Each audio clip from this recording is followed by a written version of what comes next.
was good. You got your haircut today? Homeboy looking fresh.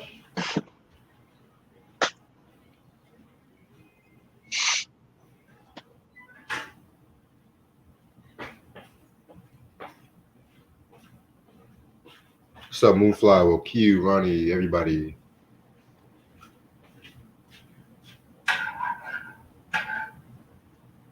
So Nari is an ass. Huh? So yeah, that Nari and Wu-Tang beat now. Yeah, man. I just think Nori is stupid for doing that. You can't talk shit about the clan. Like, I don't think people really realize, like, yo, the clan go deeper than just the 9 members.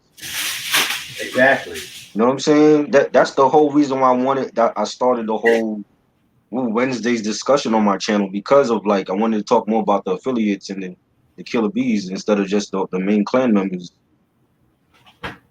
You know what I'm saying? About that. I hit Shaheem up, so I'm trying to get Shaheem on, and we could talk with him for like a couple minutes.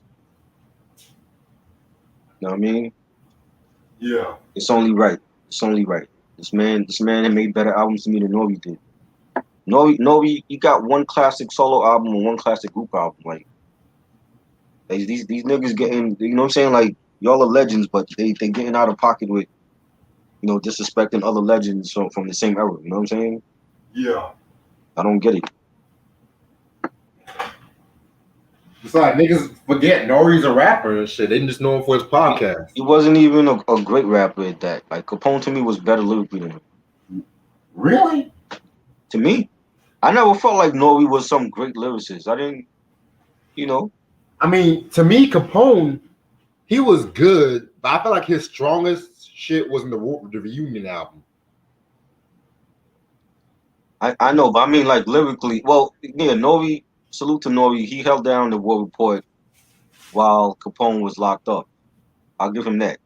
I'm talking about, like, lyrically. I felt like Capone was better lyrically than Nori. And I don't feel like he was some great lyricist. Wow, interesting. Remember, like when he went solo, he came out in that class with Big Pun and X and them. They were better lyricists to me than Nori was. Of course. You know what I'm saying? So you have one classic solo album. You know what I'm saying? But it's like I look at him like Jadakiss. Like, you got one good solo album. You know what I'm saying? Jada's a better lyricist though. I knew he was gonna bring him up. My channel is That Ain't Rap Podcast. DAT That Ain't Rap Podcast on YouTube. You know what I'm saying? I started like a whole Woo Wednesday series last year just to talk about the affiliates and the Killer Bees, and I didn't want to talk about the clan. Everybody know about the clan. I want to talk about the offspring groups and the artists and all that. So that was like my whole point, like just for discussions like this, like talk about Shaheem stuff, and even though me and Reg did that already on his channel, talk about Royal Fam and Killer Army and artists like that. You know what I'm saying? I didn't want to talk about the clan itself because everybody know about the clan. But how many all these fans say they woo fans, they woo heads.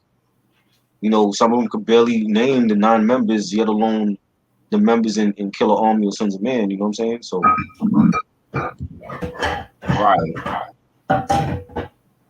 So I hit him up. Like, I want to get him on here. That reminds me, I'm gonna try to hit up Rascast 2 this night.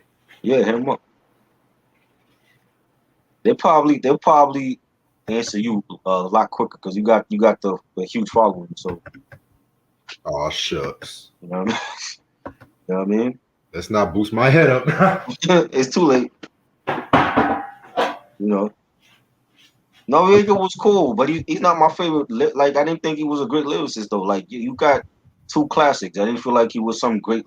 I never seen nobody put him on, Mount Rushmore for lyricism. You know what I'm saying? Like, he was good, but he wasn't no great. I think Mace is a better lyricist than him. And Mace got one good album to me. So you said Mace is a better lyricist? Mace, yes, he is. Mace is a better lyricist than Nori. Hell no. Yes, he is. You listen to any freestyle he did, he was killing it. He did a freestyle with Nori. He was better than Nori on that freestyle. Send that shit to me. Bet. Well, I think it's Mace, Nori. I think Tragedy was on that freestyle. It was like 3 or 4 of them. Mace had the better verses on there. I'm like, Mace is a better lyricist than Norby was. You know? Speaking of, we definitely got to talk about Nori's first album too. That's a long time Yes. coming. Yeah, definitely. We've been planning that since like last year, 2 years ago. 4 years ago. 4 years ago? Oh shit. Wow. That's a great album. You know what I'm saying? And I love the fact that he held down CNN while his partner was locked up. A lot of groups would have folded after that. You know what I'm saying? I give him his props. He did his thing.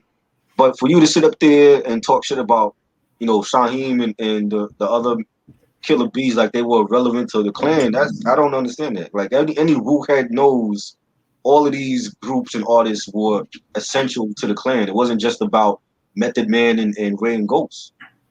Exactly. You know what I'm saying? Like the clan is deep. You know what I'm saying? They were always putting out heat. They still putting out shit and people are not checking for it. A lot of this stuff going under the radar. Killer Army dropped the album last year. I doubt anybody on here heard the newer the recent Killer Army album. You know what I'm saying? Hellraiser been dropping solo albums for years. You know what I'm saying? Like I never hear no discussion about his stuff. You know what I mean? So it's like I feel like Nori fucked up and he gotta apologize or they just gonna suffer the wrath of him. Wu-Tang Killer Bees. You know, I saw Shaheem twice in concert. I got the opportunity to see Shaheem twice. And he killed both of those shows, man. You know what I'm saying? Like he definitely did his thing when it came to rap. When it came to what when we had all these young artists coming out. When we had Illegal coming out and Criss Cross and the youngsters. Shaheem was right up there with them. You know what I'm saying? They were like probably better than all of them. You know what I'm saying? So I'm like, I think Nori was wrong for that. He just trying to discredit the Killer Bees legacy, and I ain't feel. Off topic, what do you think Emil was? I don't like Emil. I don't like Cardi B. So you know what I mean? She wasn't. Emil wasn't as ratchet as Cardi B. Though. Cardi B was ratchet. Like she's on social media, she'll curse anybody out. We didn't have social media back when Emil was around. I don't think Emil could do a WAP song like Cardi B did. To be honest with you, and this is gonna be my unpopular, but I feel like Cardi's more lyrical. Then who? Emil? Yeah. Hell no. What did she say that's over lyrical? Reg, what you smoking, bro? You drinking like Nori? What you doing over there? Hey, I don't like both of them, but you know me. Mind you, I didn't even quote a lot of shit from the Mill album. Most of the shit I quote was from Jay. I didn't quote nothing from. I don't think I quoted anything from Emil. You know what I'm saying? Yeah, we had MSN Messenger, but that wasn't even considered social media. That was like the Yahoo chat rooms was like early social media. Back when niggas had the Logitech, webcams and shit. But it wasn't the same. Like Emil can't do a rap song like Cardi B and Jay.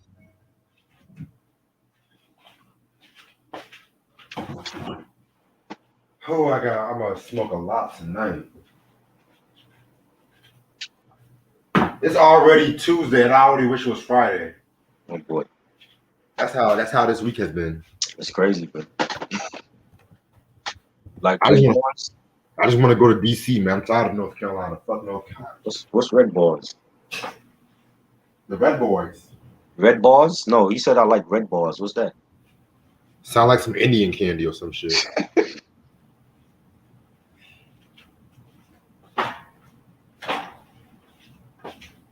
Sound like some shit you'll find in a convenience store or some shit for like $1.25 or some shit.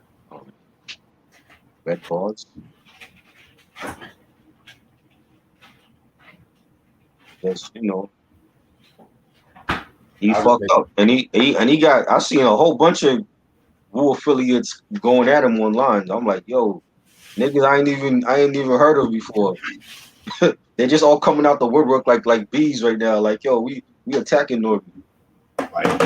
Like please, Hammer, don't hurt him. You know what I mean? I was like, what the fuck? Some of these cats I ain't seen in years. Yo, Ninth Prince, Riz's brother, he put out a video about it. Don Pacino, I just saw his video about it. They coming at him. You know what I'm saying? And the thing is, I ain't seen nobody from Queensbridge have Nori back in this shit. He all alone on the island. Yes. Nobody's not really a lot of people in Queensbridge respect Nori like that to keep it a buck. You think if Prodigy was alive, he would have stood up for him? Hell Prodigy cool with Wu-Tang, so I don't even think he would have had Nori's back in this shit. Prodigy didn't fuck with Nori like that. Crazy. Shit. On his own. Can you imagine the Killer Bees against Nori? He fucked up. He fucked up. He got to bring them on the show now. All of them. GP Wu, Sons of Man, all of them. Mind you, isn't Nori's podcast with Diddy's Revolt TV, right? Yeah. Exactly. Well, I mean, they don't fuck with Diddy, but he got it. Well, he had Wu-Tang on the show like a couple years ago. He had them on the show. It was like a 3-hour show. I know. So he got to bring the Killer Bee, the Wu affiliates on. It's only right that they deserve they respect also. Like a lot of people don't know about them. Grave Diggers, all them cats, they were all affiliated. You know, a Theodore unit. You know what I'm saying? They all affiliated, man. You know, Civil Rings, Sugar Bang Bang, all of them cats. They all deserve to be on the show. Invite all of them up. You know what I'm saying? Make it a 3-hour discussion like he had when he had the clan on. You know what I mean? Moonflower said, "Why didn't Shine's career ever take off?" Shine went to jail after his first album. Thanks to Diddy. And then this nigga got out of jail and still like became friends with Diddy. I don't understand that. Hell, if Trump can become president, then fuck. I just brought my laptop upstairs. I'm about to bring my charger up, and I should be starting to review. A freestyle she did? I don't listen to Cardi, so I don't know what she did. Couldn't tell you.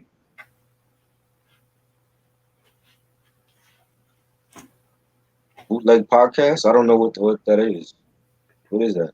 Bootleg podcast. You ever watched that bootleg podcast? You said bootleg podcast? Yeah. What the fuck is that? I don't know. I don't watch everybody's podcast, yo. If it ain't my shit, because I watch my own shit. I'm a narcissist like that. I watch my own shit and I watch Reggie's shit and maybe a couple others. I ain't watching everybody's shit. If I ain't cool with you like that, or if I wasn't on your podcast, I ain't watching your shit. So you telling me about podcasts that I never even heard of these niggas.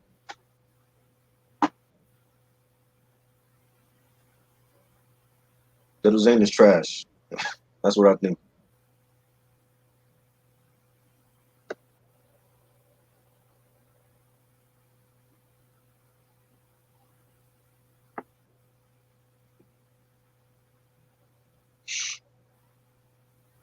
Never heard of him. Like I only watch people that I fuck with or shit that I was on. I don't watch everybody else's shit. Cormega definitely better lyricist than Noriega. Better discography than Noriega. You know?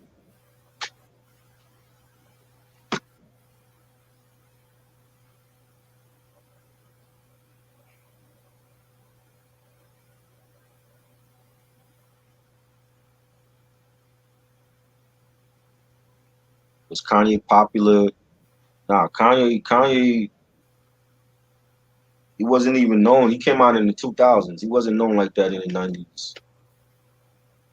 You know what I'm saying? Like he came out like early 2000s, you know, had a couple mixtapes, got signed to Rockefeller, you know, produced the Blueprint with Jay. That's how he blew up. You know, he had that car accident, he broke his jaw, came out with Through the Wire, and then it was on from there. College Dropout, Classic, all the other albums. What y'all talking about? Kanye. He asked me if Moonflower asked if Kanye was popular in the late 90s. He didn't come out till the 2000s. Yeah, he didn't really become popular till production-wise, the Blueprint, but once he dropped Through the Wire, it was a wrap. Yep.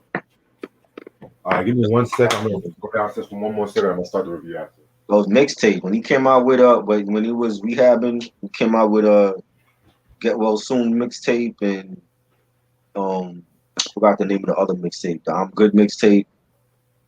He had that buzz in the streets already, and then he got signed. You know, started they did a lot of freestyles on mixtape and stuff, and then he just came out with his own shit.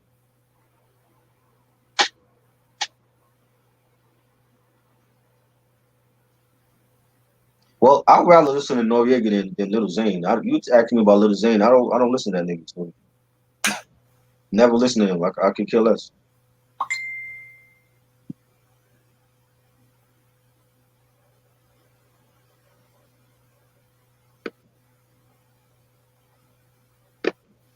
Yeah, but he didn't come out officially till the 2000s though. You know what I'm saying? Like he produced he did a joint on the Harlem World album, the group album from Mason's Crew.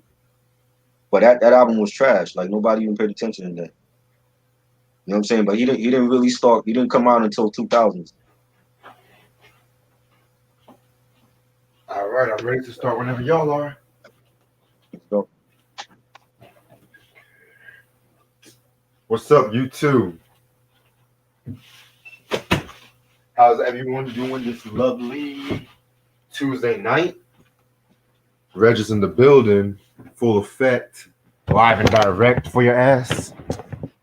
Thought I'd spice up the intro a little bit. Got my homeboy Try with me, the instigator. And welcome to the first re-review, the official re-review and stuff like that. I picked about 6 albums. I'm gonna review each month until the year's over.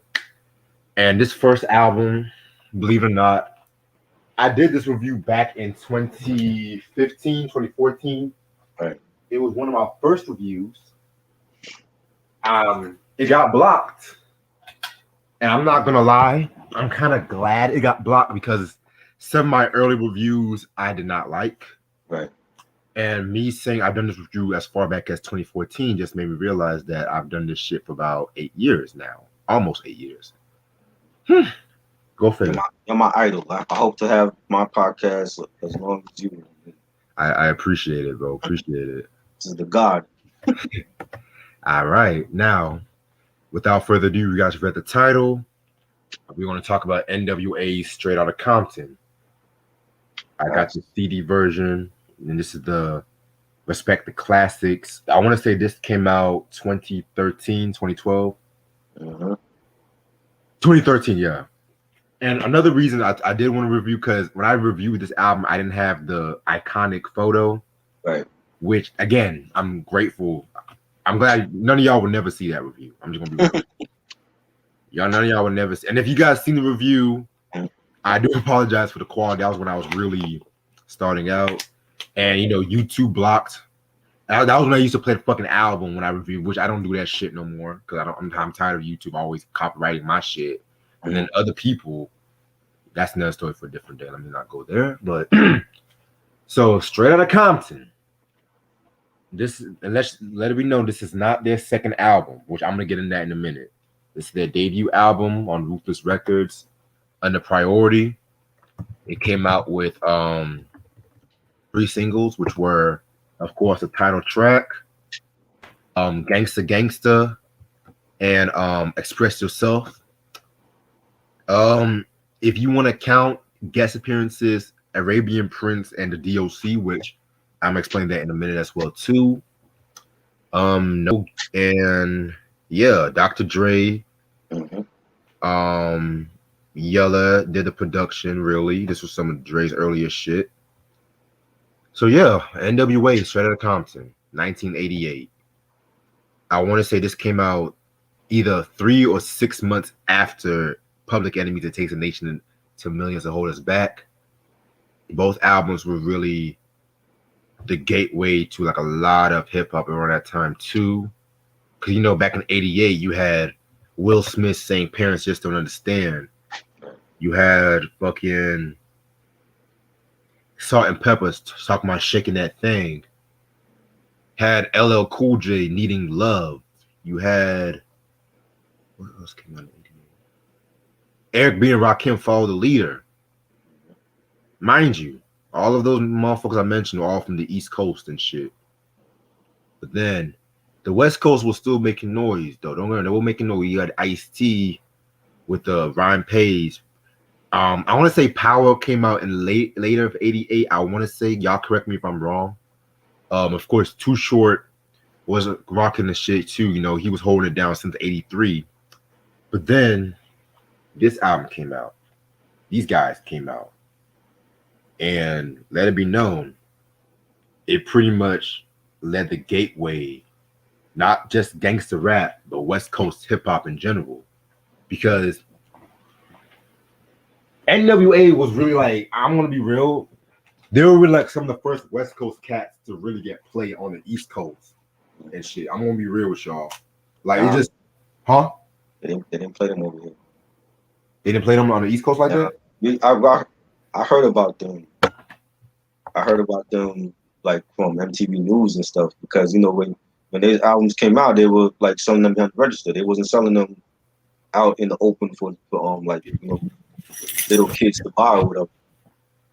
Cause that's crazy. Cause I read Kumo D's "There's a God on the Mic," right? And he was talking about, I think it was either talking about J. the Damage or Ice Cube. No, it was Ice Cube. They were talking about how no, it was J. Excuse me, I'm sorry. I was like a lot of cats in the East Coast were trying to dress like N.W.A or influenced by them and shit like that. I could be wrong if I find out.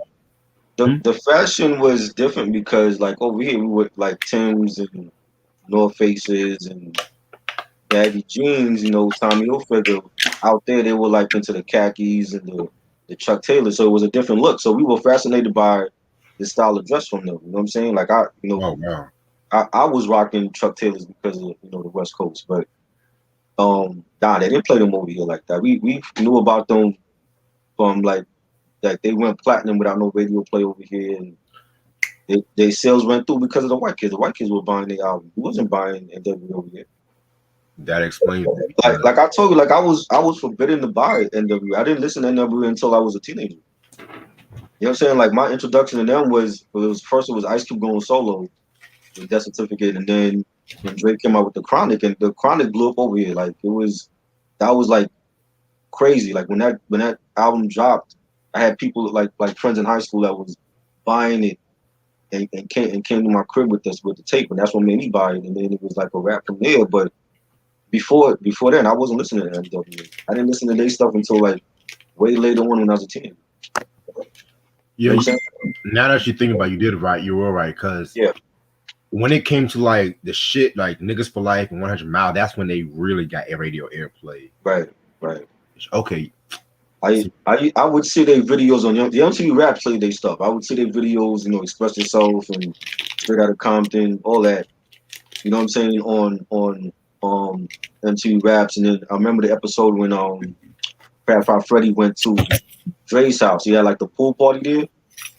Classic. I remember watching that. You know what I'm saying? Like so all of those like episodes with N.W.A being on there, you know, Ice-T, you know what I'm saying? Like I watched all that, but I wasn't listening to them when I was younger. You know what I'm saying? So that was later on. I went back and listened to their stuff, but you know, Ice Cube for me was like my introduction really to like gangster rap.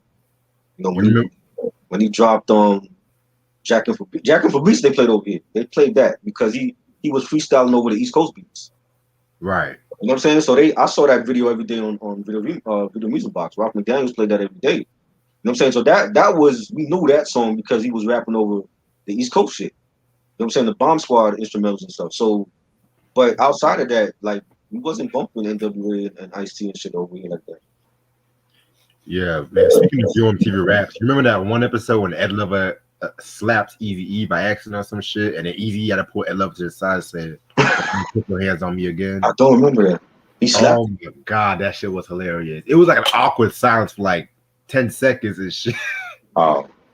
Because that was the time when Niggas for Life came out, and it was a tense interview. Like, I might show the video to you like after. Yeah, I don't remember that. Yeah, I'm gonna show it to you after the review and shit because I got plenty of time tonight. So yeah, you know what I mean. So yeah, like Ice Cube was my introduction. Like from that group, it was Ice Cube first, I listened to his solo stuff, and then when Drake came out, it was a rap. Like everybody over here was bumping the Chronic. Yeah, I seen people in the street with like Impalas, with the hydraulics on them in Times Square, and we never saw that until the Chronic came out. That's true. You know what I'm saying? So that was a game changer. Then Doggy Style and everything else, but you know what I'm saying. Before then, it was West Coast hip hop for me was like Digital Underground and Yo Yo. You know what I'm saying? I wasn't listening to N.W.A like that. Facts. But yeah, man.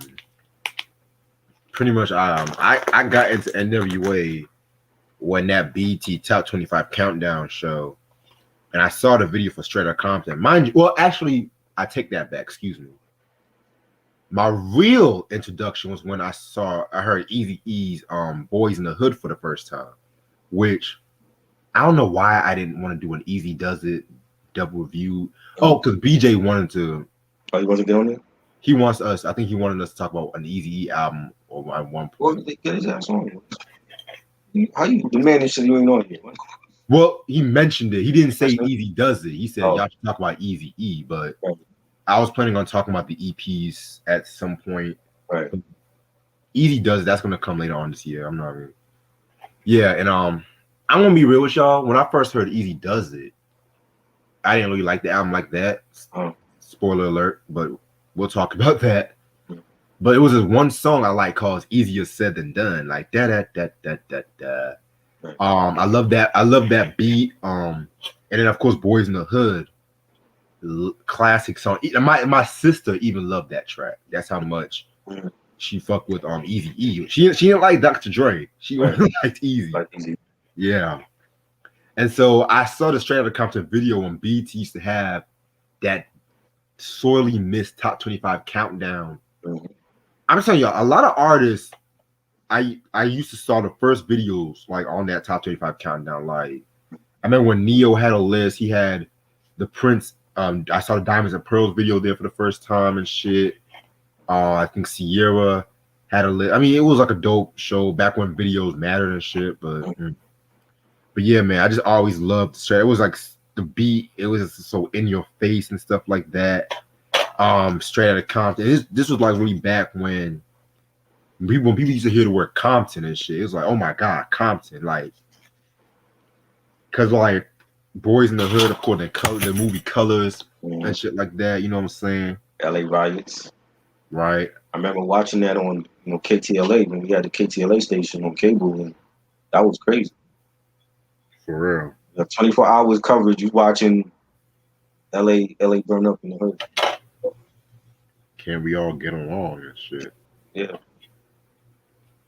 Yeah, man. So, like I said, over the years, N.W.A really became one of my top 10 favorite hip hop groups. They're not my favorite West Coast group, believe it or not. That honor kind of goes to Compton's Most Wanted and shit. But N.W.A was like the most impactful. And I just want to say one thing before I start this. Well, two things before I start this review. I know I'm a dick rider for the Niggas for Life album. I'll admit that. And I know like in recent years, I kind of like really said, oh, Niggas for Life, that's a dope album and shit. Like that's a fucking amazing album and shit. Yeah. I love all of N.W.A's work, from Straight Outta Compton to Niggas for Life, even though 100 Miles and Running EP and shit like that too. But just because Niggas for Life is my favorite album, that does not mean Straight Outta Compton is a bad album by any means and shit, because I know a lot of people was like, what you think about Straight Outta Compton? Straight Outta Compton, like, why you talking about Straight Outta Compton like this? Like, I mean, besides two songs, really, it's a flawless album. Moonflower said, what was Compton like in the 80s and 90s? I don't know. I never went to Cali yet, so. Yeah. I can only tell you what I've seen from TV and shit like that, so I'm not really the best expert or low-key. Right. But from what I heard, just based off like news reports and shit like that, like Compton, like from what most people see, like it does have its like areas, like with any place, but it's not like what a lot of people make it out to be. That's all I gotta say from what I heard and shit, But yeah, man, I'm not the best person to ask Moonflower. But so we already know who N.W.A is for the most part. Um, hip hop group. Based, not all the members were from Compton. I'm gonna be real with you. I want to say Dre was not from Compton.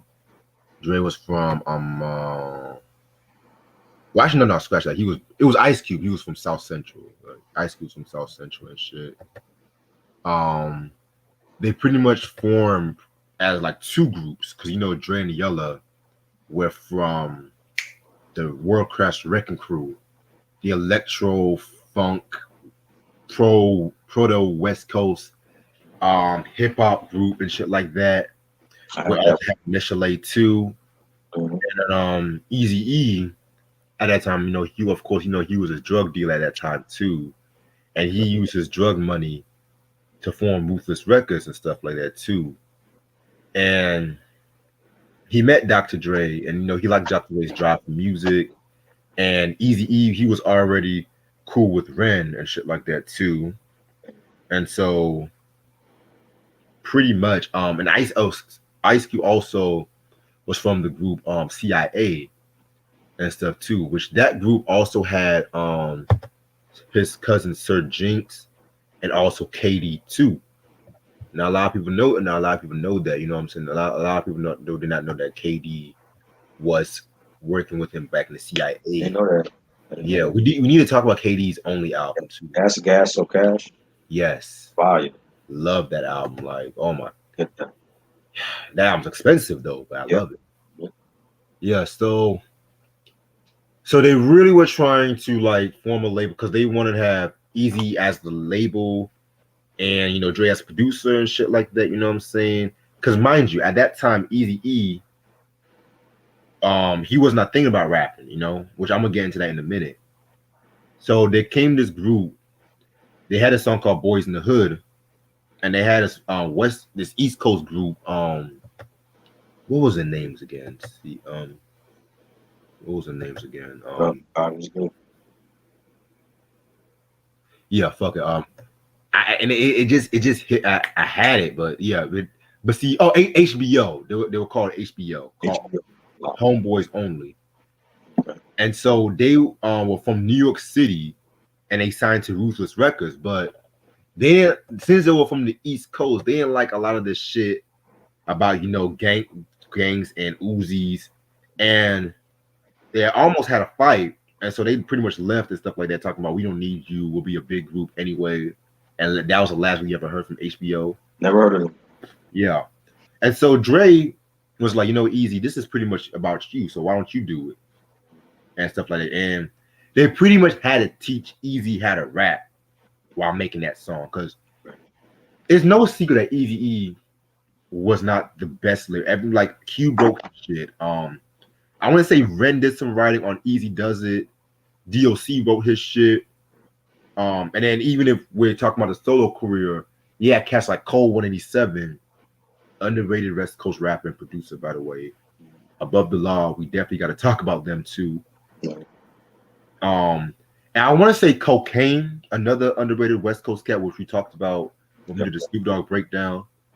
Did some writing too, but let it be known, just because a lot of niggas vote for Easy, he still did his thing of like delivering that shit too. Because can't say that about a lot of rappers today, I think that was covered in the movie too. Like Mm-hmm. when in the studio and they was helping him writing. Yeah, definitely. And so Boys in the Hood came out. That was a smash and shit like that, and that got the attention of Jerry Heller. Now, Jerry Heller, pretty much, he was the co-founder of Ruthless Records. He had his deal with managing. He managed people like Elton John. He also managed Credence Clearwater Revival. You know what I'm saying? He was doing like a lot of that shit. You know what I'm saying? Black Sabbath, The Who. So he's been in the game since like the '60s, pretty much. Right. And he fought like say what you want about Jerry Heller. I'm gonna be real. I like Jerry Heller, but I have my side eye against Jerry Heller and shit like that too. Believe it or not, because it's like, yeah, he did put N.W.A on the map, and he did fought tooth and nail for them. But at the same time, with how the group imploded, and shit like that too. You know, just the business, the shit he was trying to do business wise and stuff like I that. didn't know who the hell Jerry Heller was until the Chronic came out. Did Really? not, yeah, because remember, like I wasn't listening to N.W.A, so when they came out with that Dre Day video, and I kept like hearing about this Jerry Heller guy, and then of course with Bone Thugs, screw they shit up. Yeah. You know what I'm saying? So over the years, I know about Jerry Heller, but I didn't know who he was before then. You know what I'm saying? I'm like, oh, some Jewish janky record label promoters and shit. You know what I mean? So they had a Yeah. lot of that back then. You know what I mean? Most definitely. And yeah, and I'm not gonna lie, like Jerry Heller and Eazy-E were definitely some of hip hop's innovative businessmen. Uh-huh. Because when people think ruthless records, they automatically think gangster rap, gangster rap, gangster rap, Uh-huh. Michelet, gangster rap, gangster rap. They also experimented with jazz. Uh-huh. They had the first white female rapper, which we talked about that album Yeah, too. repeat, yeah. Even though it wasn't that good, but um, yeah, man, they were definitely ahead of the time when it came to shit like that. You know what I'm saying? Um, before Tamika Wright took over, but that's another story for a different day. Excuse me. Damn, I didn't even have my Hennessy yet. I'm already throwing shade. All right. Yeah, that's how much for day this has been. So in 1987, they came out with their first single called Panic Zone. Well, this was still on the independent label Macola Records. And that's when they came out with the compilation. And I use that word compilation, N.W.A and the Posse. Now, a lot of people, if you look at it, like a lot of people, they say, oh, this is the first N.W.A album. It's not the first N.W.A. It's pretty much when Our Future came out with the Our Future tape, it was like a sampler of what Right. was to come, pretty much. And the album kind of had some controversy and stuff like that too, just because of the fact that Macola Records, Lonzo, Alonzo from the World Class Wrecking Crew, pretty much, it was like a lot of legal issues, trying to put that album out, and then they actually re-released the album in 1989 too, which both editions are very expensive, hard to come by. And MC Ren at that time, he wasn't an official member of N.W.A yet until when Straight Outta Compton came out. And when it came to like this album too, you had like a lot more dance tracks, which again, I'm gonna talk more about that when we talk about the album. So that was N.W.A and the Posse, and pretty much Macola Records wanted to put more of the party bounce other than the gangster rap, if that makes sense. And so fast forward to 1988, that's when Ruthless Records got the distribution deal from Priority Records, and that's when they came out with this album right here, Straight Outta Compton, which again, this was not the first gangster rap album. It was like a breakthrough album and shit like that. I like I said, we talked about when we talked about Ice-T's Ron Pace and Power. Those were like some of the earliest gangster rap song albums. And then you had like the pioneers like Schoolie D when he came up with the PSK, What Does It Mean track. And whether people want to argue with me or not, I do consider Just Ice another pioneer when it comes to gangster rap too, in my opinion. Yeah, man, I definitely need to get my hands on that Back to the Old School album and shit from '86. Um, why does this fucking shit want to keep coming up? I'll update my laptop later. Damn it. I'm sorry about that. I'm sick and tired of Windows. Like, goddamn. All right. So, so yeah, man. And so the video for Straight Outta Compton that got banned by MTV just for how raw it was. Saying Mm-hmm. cops chasing them and shit. You know what I'm saying? And I do want to talk before I really get into talking about the content. I do want to talk about the production from Dre and Yella. I don't know if it was just me, but I've always felt with this production, it was definitely influenced a lot by Said G, the shit he did for Criminal Minded, and then you had Marley Marl and shit, just based on those drums and shit. You know what I'm saying? Which a lot of those drum, they were definitely using like the popular samples, like the Cool in the Gang NT sample, Honey Drippers, and Peach the President, which ironically was used plenty of times before. But then you had tracks like they used the fucking Ohio Players Funky Worm sample and shit too, which that was a popular sample from like the West Coast and shit too. You know what I'm saying? Um, Give me 1 sec. I'm gonna check on my wings and I'm gonna show y'all the packaging and stuff too. Saying what's good, yo? You want G-Rap and Eazy-E? That Eazy-E is dead. So how you getting the G-Rap and Eazy-E song? Unless they use like an unreleased verse from him or something.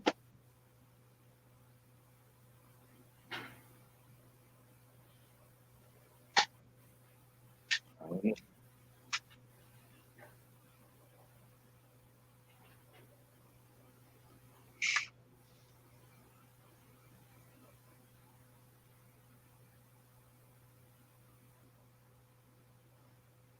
MC8, King T, Vesta, the rendition. I never heard that one.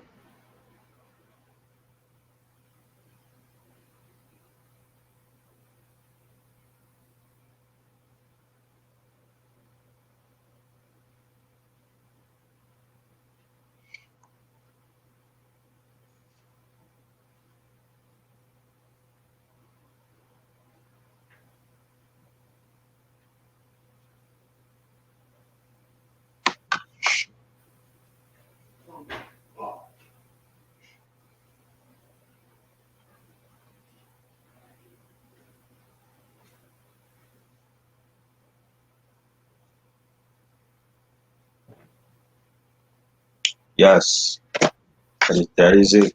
That's how I spelled it. That ain't rap podcast. That ain't rap podcast. You gotta type that part into. You gonna make a mixtape? Oh boy, what you putting on that mixtape? Okay, one more hour to go. So Jinx was dope. Yeah, underrated producer. Yes, sir. To me, Sir Jinx's best shit was with Cool G Rap, man. That and the Death Certificate album. All right. Sorry about that, y'all. Okay, so this is the classic album cover right here. As y'all can see, I did not open this yet. This is the Respect the Classics edition. I miss Respect the Classics so fucking much.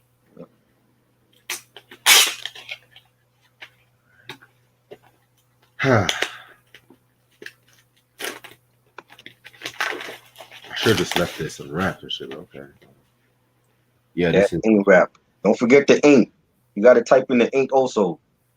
What you talking about? You showing him your I was okay. talking to Moonflower about you trying to find the podcast. Oh, facts. Okay, so yeah, definitely. One thing I hate about these reissues or remastered edition, they don't. I hate when they don't have the fucking booklet. I need another copy. Shout out to DJ Nelson, but he didn't. I don't have the booklet, so he only gave me the remastered CD. So I gotta get the full drink.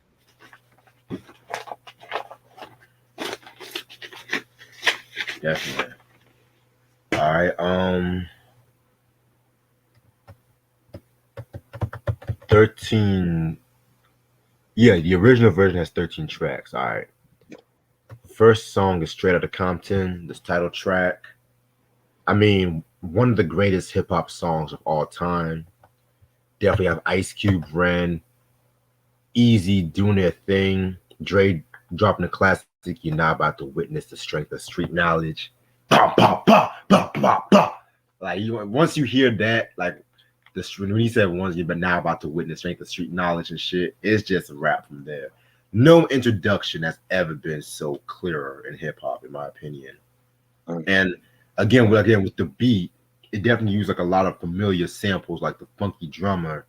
It uses the yeah, it uses the honey drippers. No, that was the next track, I think. But I also used like Funkadelic, You'll Like It Too, and shit like that. I mean, this was definitely a very dope joint in my opinion. I mean, love that beat. very, very classic song. There's been so many covers or versions of this song before. So my personal favorite was when CB4 did Straight Outta Low Cash from the CB4 movie. Yeah. Great song. Classic track to start the album off. Great beat, scratching on there. Got MC Ren liked this verse. He said, "I'm a bad motherfucker and know this, but the pussy ass niggas won't show this. It's like burglary. The definition is jacking. When I'm legally on this call packing." Fire. Classic track. Yeah, definitely a classic track. Who is Sir Jinx? You live in Cali. You don't know who Sir Jinx is? Who don't know who's Sir Jinx? Q. You don't know who Sir Jinx is?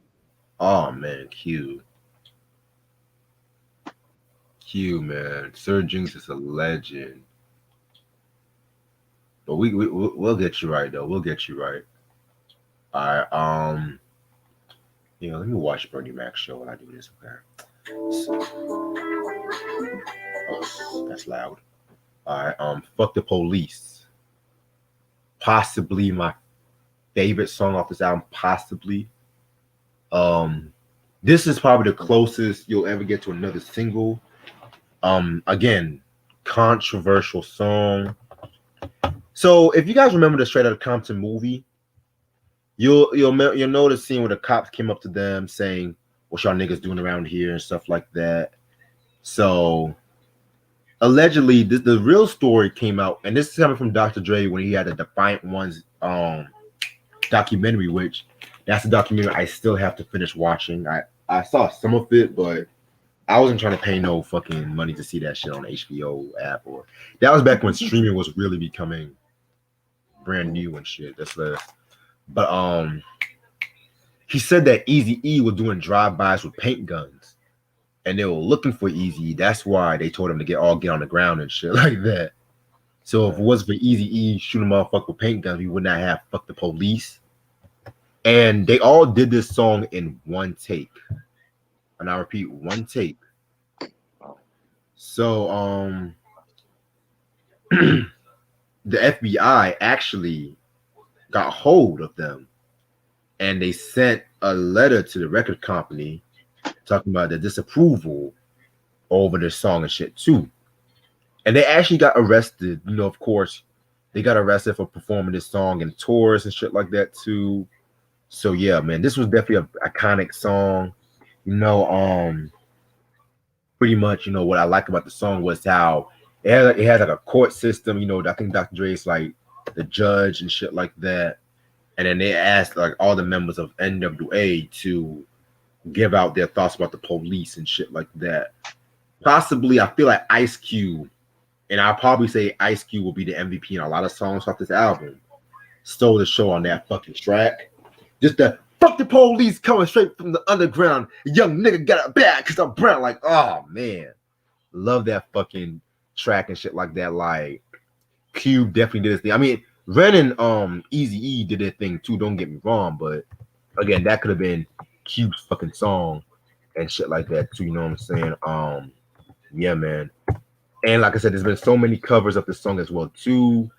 Bone Thugs and Harmony did their own rendition of this song. And of course, they did a part 2 on the 100 Miles of Running EP, which we'll talk about that EP when we talk about Kill at Will and shit. So yeah, this is a classic. This is again another one of the greatest hip hop songs ever. Influential as hell. Classic.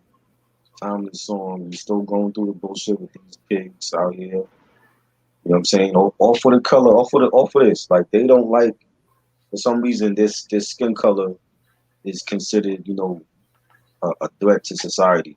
I never understood that. And it's we still going through the bullshit.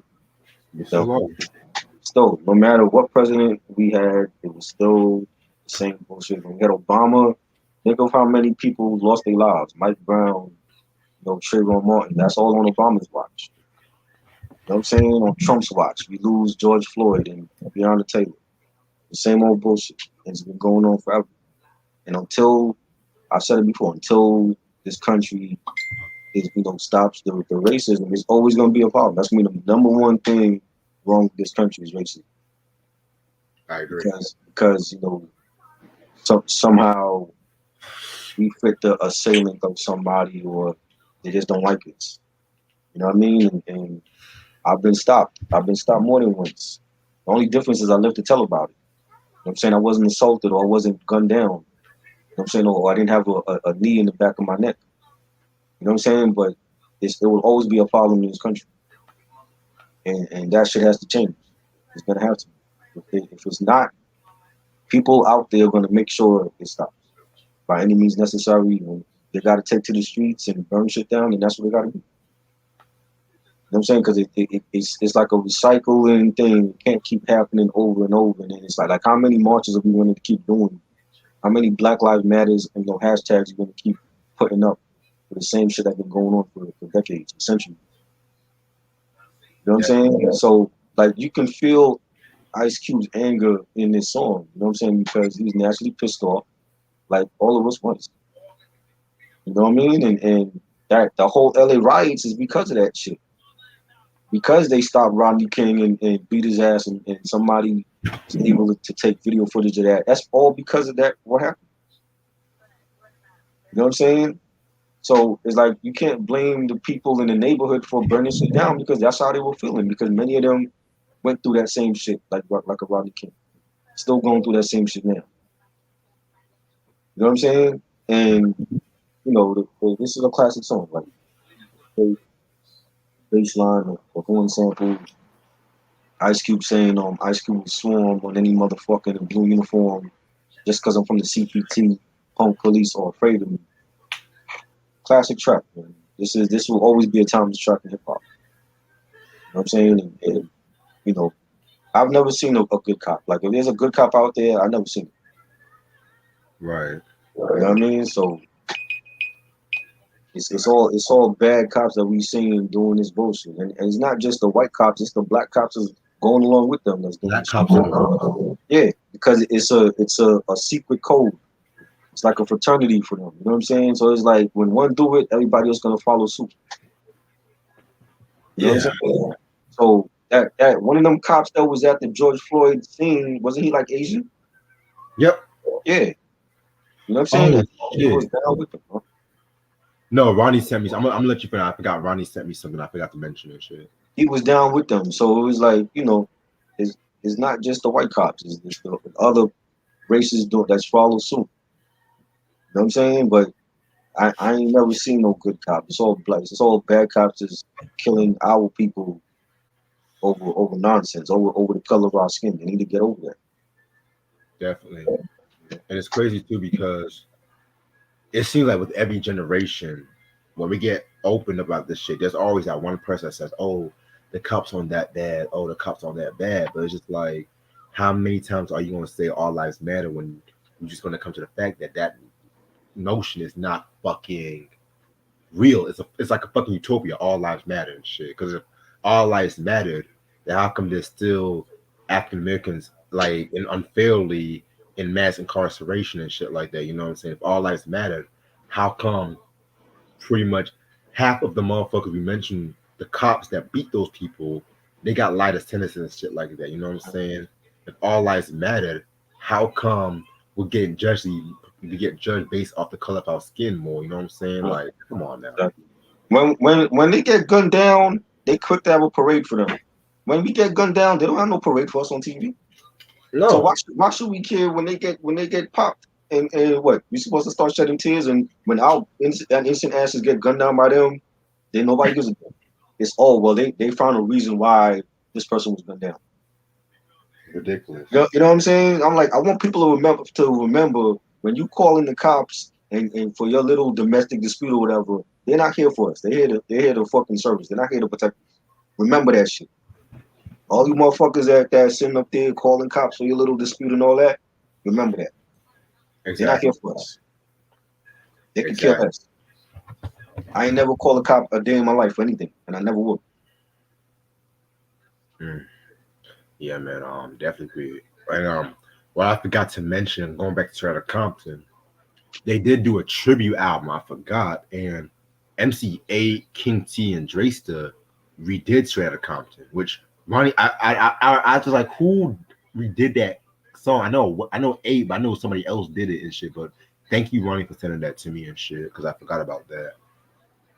But yeah, I definitely agree with you on that shit. Try like, man, and then y'all talking about like defunding the police and shit like that.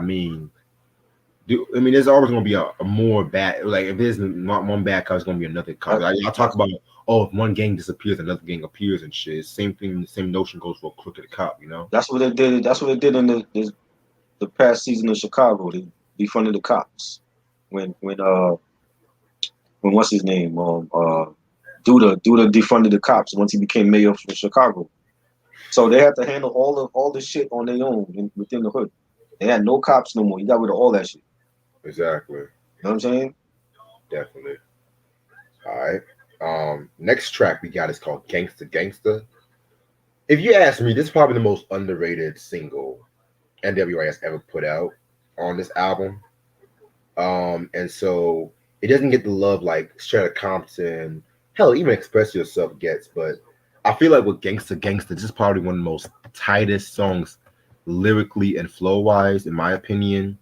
Again, Ice Cube proves how he's like the standout member of the group at this point, next to Eazy-E, of course. But yeah, definitely a classic joint right here. I love the line where he says, "The first nigga that I saw hit him in the jaw. Ren started stomping him, and so did E. By that time, got rushed by security out the door, but we don't quit." Ren said, "Let's start some shit." Definitely a very dope joint. I loved how young and hungry he sounded over those early Dre beats and shit. You know what I'm saying? And I wished. Well, actually, besides, I wish they would have dropped that fucking Dre and Cube Helter Skelter album. Yes. I wish they would have dropped that, but label politics. Oh, you gotta love them and shit. Who has that album? Dre has it? I don't even fucking know. I think probably should. I don't know. Oh God. I don't, they'll never come out with it. Right. I don't even think they finished it. To be They ain't honest, with finished you. it. I don't think I so. know Dre gotta have some tracks somewhere with them. Locked up in the vault somewhere. He gotta have that. It's a great song though. Like again, like the break beat was dope, the bass line, scratching on it. I love Cube's verse. He said, since I was a youth, I smoked weed out. Nah, I'm the motherfucker that you read about, taking a life or two. That's what the hell I do. You don't like how I'm living? Well, fuck you. Fire. Definitely. Cube was in his bag. To me, I like him and Ren to me were like the MVPs of this album. Lyrically. Yes. I feel like with Q being the star of Straight Outta Compton lyrically, Ren was more the star of Niggas for Life because Ren, don't get me wrong, Ren is an underrated MC. Probably if I had a top five, he would probably be my top five. Right. At the same, I feel like he gets overshadowed a lot by Cube. And hell, Mm. I'm not gonna lie, by Eazy-E too, just because Yeah. Easy was like the The leader. symbol, the mascot of the group. Yeah. But when 100 Miles and Niggas for Life came out, I felt like with those albums, he showed more of his side writing and fucking lyric rapping and shit like that too. I'm gonna let you go to If It Ain't Rough right quick. I'll jump All back. right. All right. Cool. Number track 4. If it ain't rough, dope ass beat. Love the scratching on it. Has a real '80s vibe to it. MC Ren to me, like I said before, him and Q, they killed this album. This track was dope from them. You got Ren saying because when it comes to Ren, it's no comparison. And if you try to be me, it's quite embarrassing. But I understand because you're mentally slow. 'Cause I can tell from the jump you're too nervous to go. Really, really dope tracks from Ren. Like underrated MC. I've always felt like he was the underrated one in the group. Definitely a banger. 4 tracks in, I think every track already is a classic song. Sam, you think Express Yourself is overrated? Wow, I love it. I love every song on here, man. MC is dope, definitely.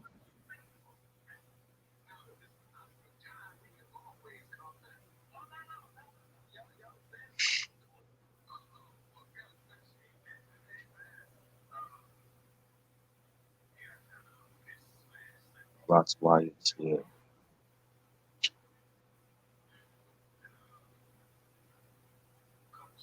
Definitely a great song, man.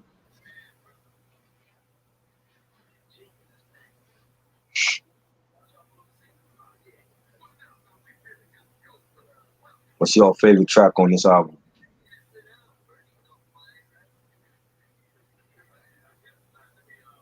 You prefer the more explicit tracks? Oh, okay. I mean, like, I think Dre did his thing, though. I think Dre did his thing on Explicit, so.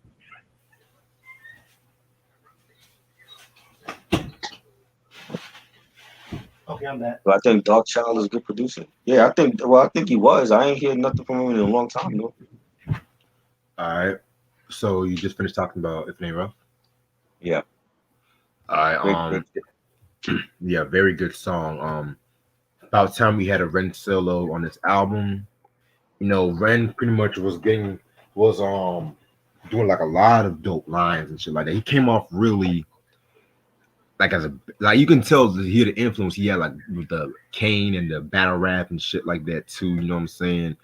Just by the tone of his voice and just how he presented himself. I love that line where he says, yo, you know the color of the villain in black, always down to make noise and attack. So you better get back unless you want to come with it and make your face like a target and close your eyes when I hit it. Mm, Fire, man, yeah, fire.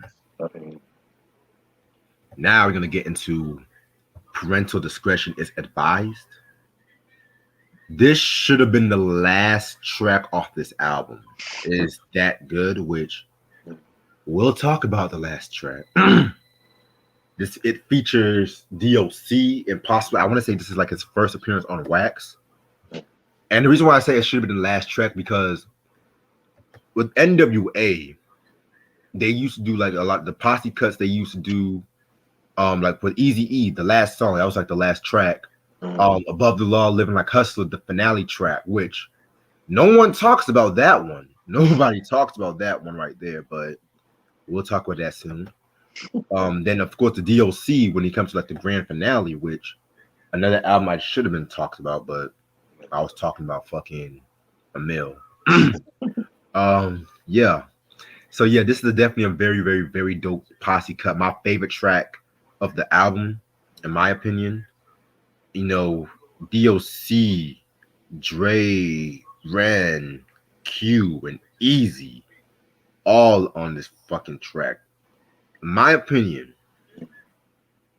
Easy, Q, and D.O.C were my top favorites. But I might have to give the lean in this track to D.O.C because I'm gonna be this might be controversial, but I've always felt D.O.C could have been like the West Coast equivalent to like Kane or even like Jazzo Mm, if it wasn't for that unfortunate accident. mm. Like the No One Can Do a Better album alone is a lyrical masterpiece.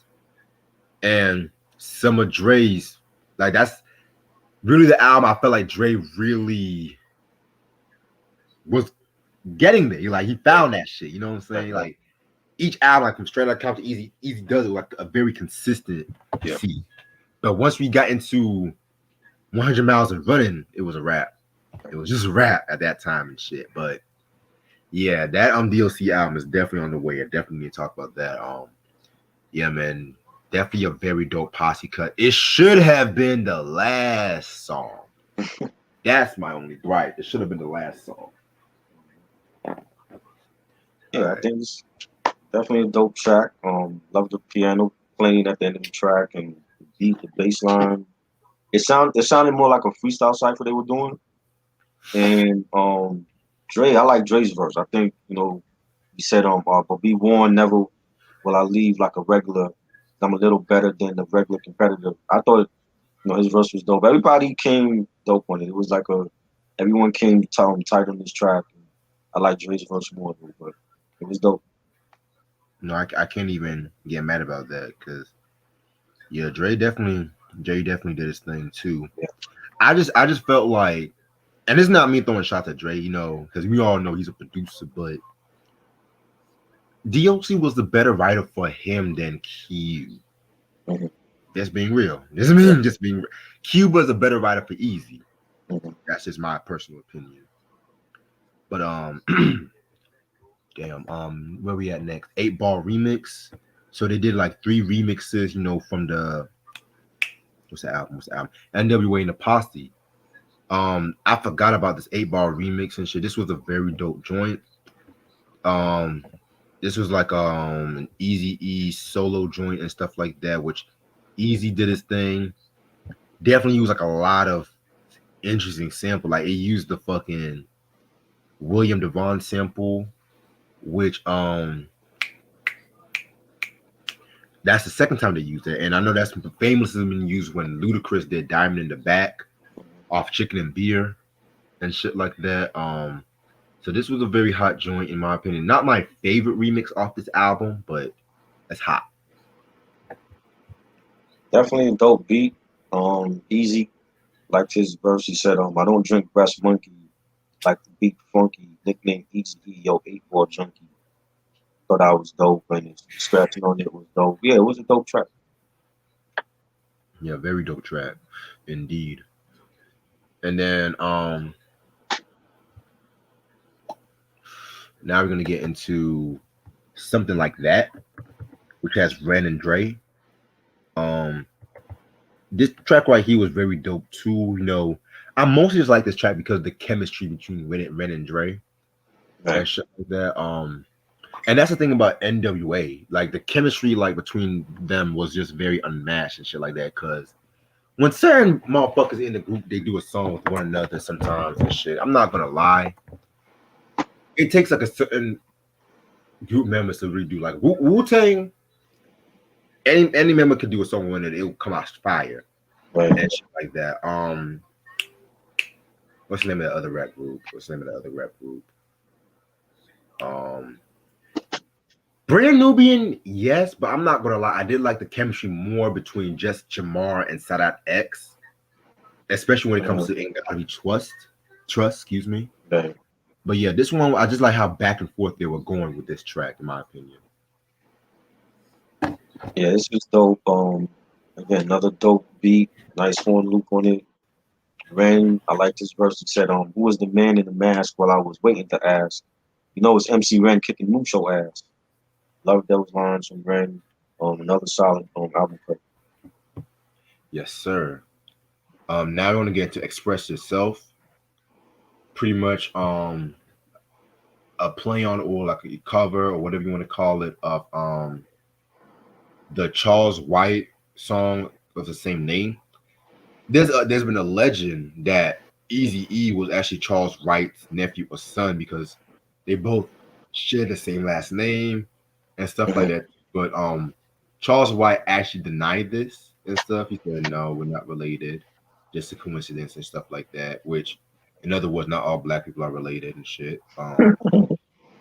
Yeah, this was pretty much I want to say the only song where there was no cursing on this album and stuff like that. It's actually one of the most, dare I say, positive tracks, dare I say.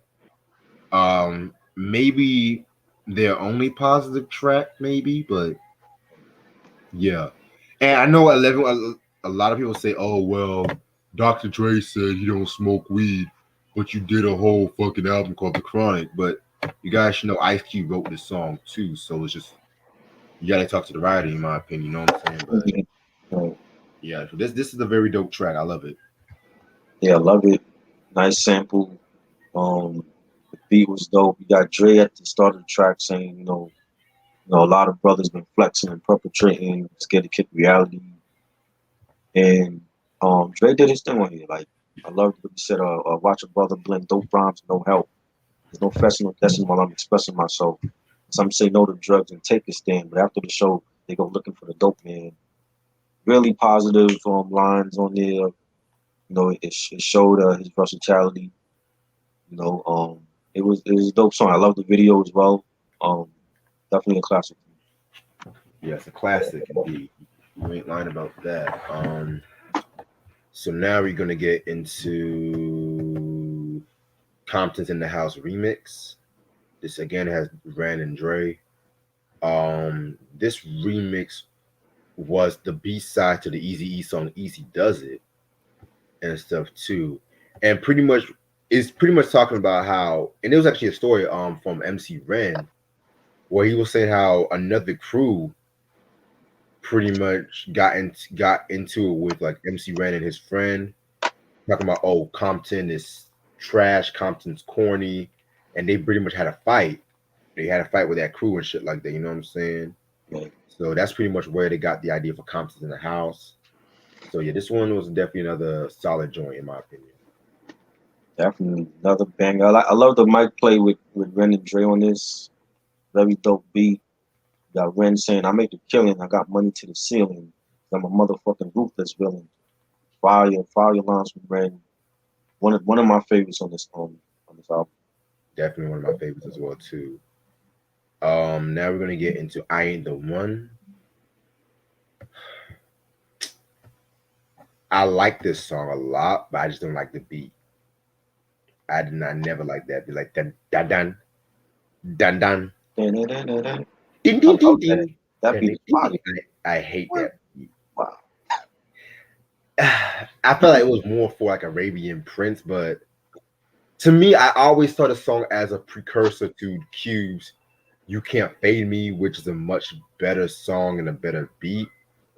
Um, Pretty much this song is about how a girl Cube, was messing with, claimed that she was having his baby, and Cube knew that she was like the neighborhood hoe and stuff Mm-hmm. like that too. So yeah, that's pretty much what the song was about. Um, Lyrically, Cube did his thing.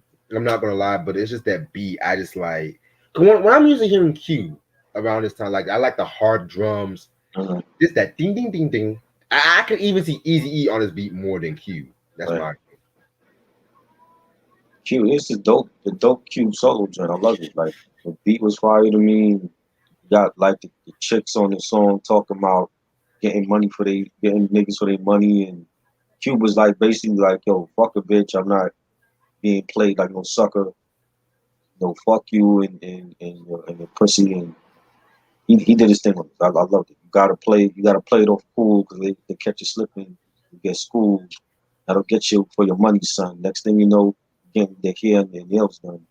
But he basically was just telling niggas like, yo, don't get played like a chump right. because it's some with a never trust a big booty on a smile, like DVD said. So I love the track.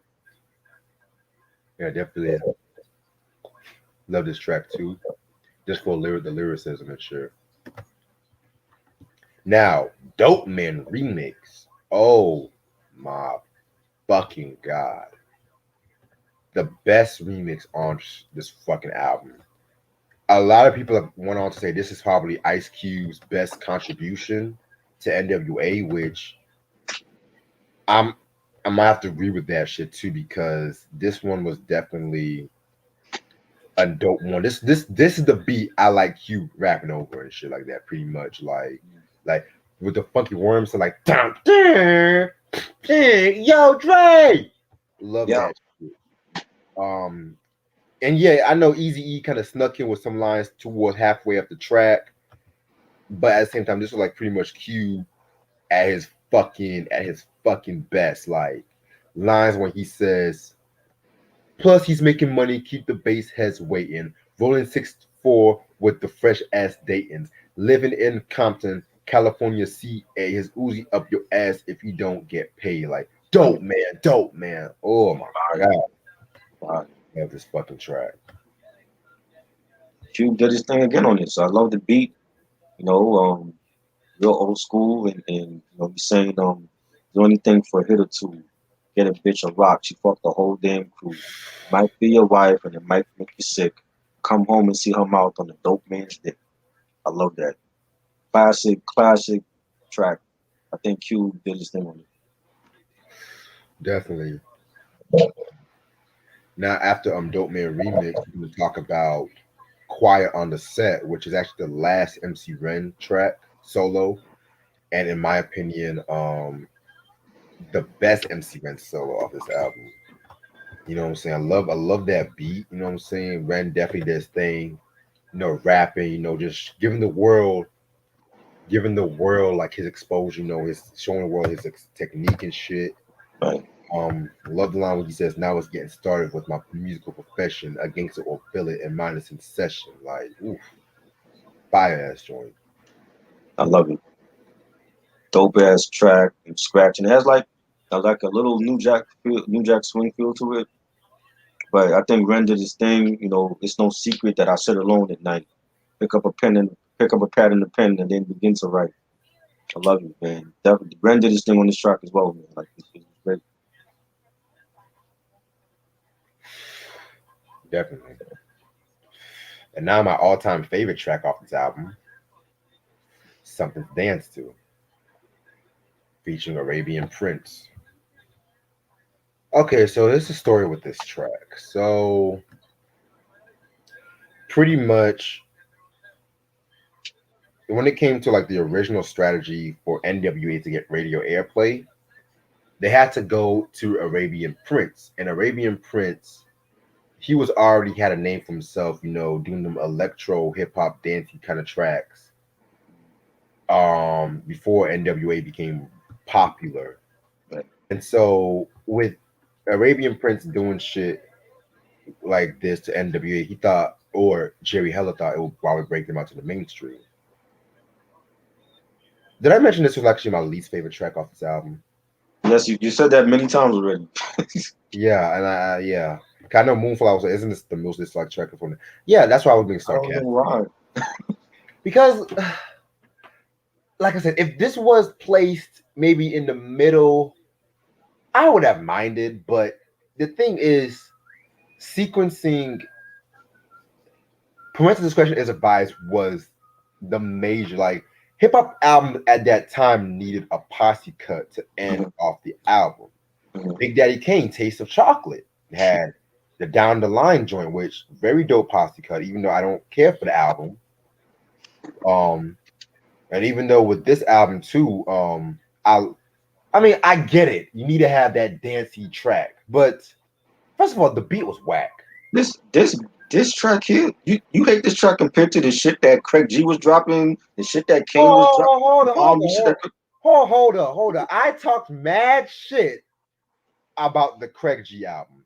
that was bad. Compared to Boogie Down Productions, Ghetto Music, and LL's Walking with the Panther, those albums are classic compared to that Craig G album. And he was doing house shit, and for him, for his caliber of MC, And that that was was back for him too. the Kane R&B shit, Groove with it and crap trash. This is way better than any of those songs. Whoa. This was in the same length. I mean, It's it okay. wasn't that It's like bad. it reminded me of like a roller skating jam, but I don't think it's horrendous. You know what I'm Mm. saying? We've heard worse. When Queen Latifah came out with "Give Me Body," I did not like that song. I hated that song. Now you're going too far now. I Now did not you're like that going song. now. See, with Queen Latifah, it worked because Native Tongues experimented with house music. They Right. showed them I did Jungle not like Brothers.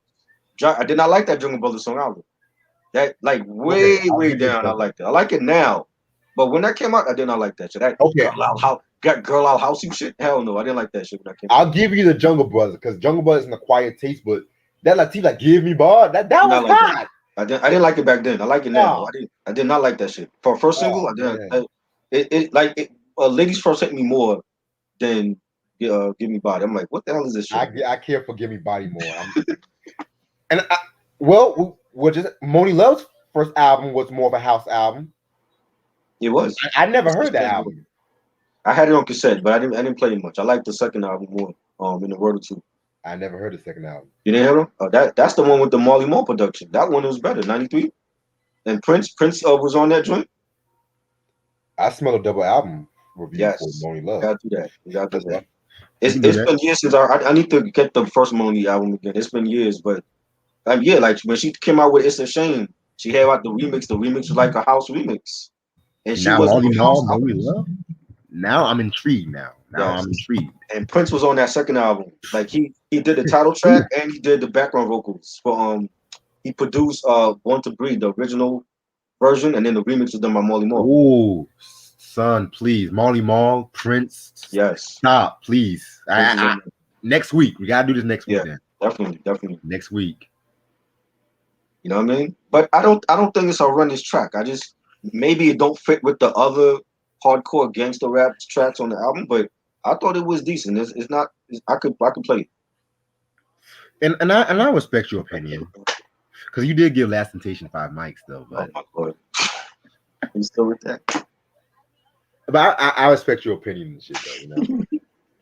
But I never cared for this track, and You're this not. is why whenever I hear it Straight Outta Compton as an album, I respect the album. I love it. It's a classic, but there were some on it, you know. Well, why wasn't Arabian Prince more involved on the album? I'm gonna get into that. Yeah. But I'm gonna let you say your thoughts on the album as well. I thought it was dope. The whole album to me is a classic. Yeah, Why my classic?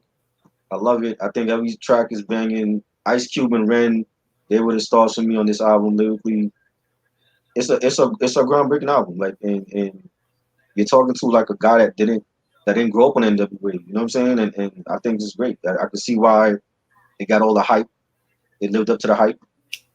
One of the best hip hop classics ever and West Coast classics. So it's 5 mics for me. I love the production, the songs. My favorites. Fuck the Police. I Ain't the One. Straight Outta Compton. Parental Discretion is advised. It ain't rough. All five. definitely. Yeah, man. Personally, this is a very good album. It's a hip hop classic. It's a groundbreaking album. Despite the mishaps I mentioned, I have nothing bad to say about Straight Outta Compton. It's a 5 mic album, in my opinion. I know I said at first it was a 4.5, but I was like, I can't get this album lower than 5 mics and shit. I'm not gonna lie. Because even though Some of the Dance to Me is my least favorite song off this album, it was the last track. Right. And even though I Ain't the One, I like lyrically, it was just that beat I didn't care for, so which I can just easily glide over. Right. And speaking of Arabian Prince, the reason why he left N.W.A was, well, Jerry Heller, because he felt like he wasn't getting his right money from Jerry Heller. And he actually told Ice Cube about this shit. And Ice Cube really started looking at his money and he was like, well, Jerry, I'm over here writing all these songs. I wrote Easy Does It. I wrote Straight Outta Compton. I should be paid the same as the group. And he told Dre not to sign the contract. He told them not to sign the contracts. And after their tour, the Straight Outta Compton tour ended in '89, he said he's out. He's out, pretty much. So that's pretty much why Cube left N.W.A. and the rest is history. Yep. Great album. Yeah, man. All right, I'm gonna check my wings in about a couple of minutes. Yeah, let me show you the Eazy-E I love this shit right quick. Sam said, "Can you review Eazy-E? Easy Does It." That's on the way already. I prefer Roxanne Chantel with Latifah. Wow. Roxanne was dope. I don't like none of her albums. You know what I mean? The Bitch's Back was a pretty That was dope. What was that, 93? 92. 92? I gotta hear that one. It's not a 5 mic, but it's the closest you'll hear from a good album. I didn't like her first album. Right.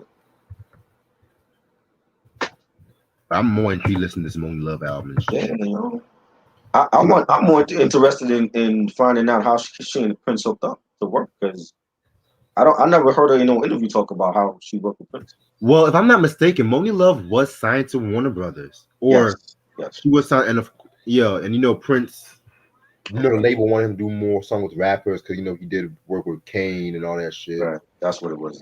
Okay.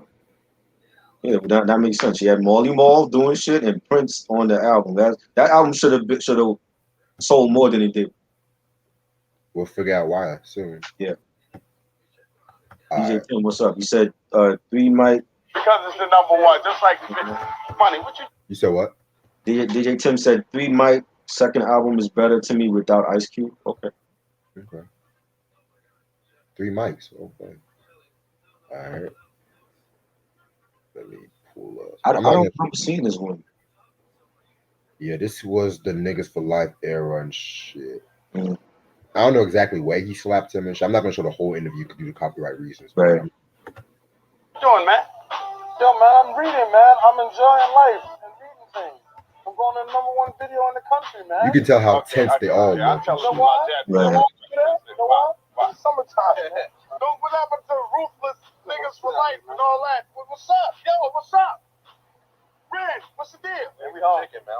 chicken. You hungry too? Now see, now we're talking. You front on me. Don't you ever front on me. Right there. Let's do the deep one. Oh, okay, I understand. Yo, let's go to D.O.C. video, man. That'll work. That nigga was like, I'll kill you on camera. Don't play with me. Right. I'm on vacation, man. Let's go get some chicken. I'm with Red. Chicken. Oh, we always gotta eat chicken, man. Cause, you know, Wow. Never seen that episode. Yeah, man. Because then and Ed Lover, that whole interview, I'm gonna say Ed Lover was messy as hell. That interview, he was like, "So why did Q leave and shit?" And they were all quiet as fuck. Right. Uncomfortable. They were He was uncomfortable. like, "I thought y'all were gangster and shit like that." But I remember when Dre was wearing makeup. He was messy as hell. Maybe they were expecting them to diss Cube on camera. You know what I mean? Because Pac was there, and Pac talked about beating the Hudlin brothers' ass. You know what I'm saying? When he was trying to be in mental society, so and he wasn't supposed to say that. And I whooped him. You know what I mean? So he tried to cover his mouth when he said that. So you know, maybe he was trying to get some type of response from them. Yeah, you can tell they liked interviewing more, being interviewed more by 5 than them niggas and shit. Yeah, because he was real chill. I never heard no one disrespect 5 because yeah, man. Because there was another interview Ed Lover did where he was being messy as fuck. I forgot who he interviewed. Oh boy, I can imagine. Like I'm just like Ed Lover. It's like okay, shut up, okay. Yeah, do your Ed Lover dance. Crazy.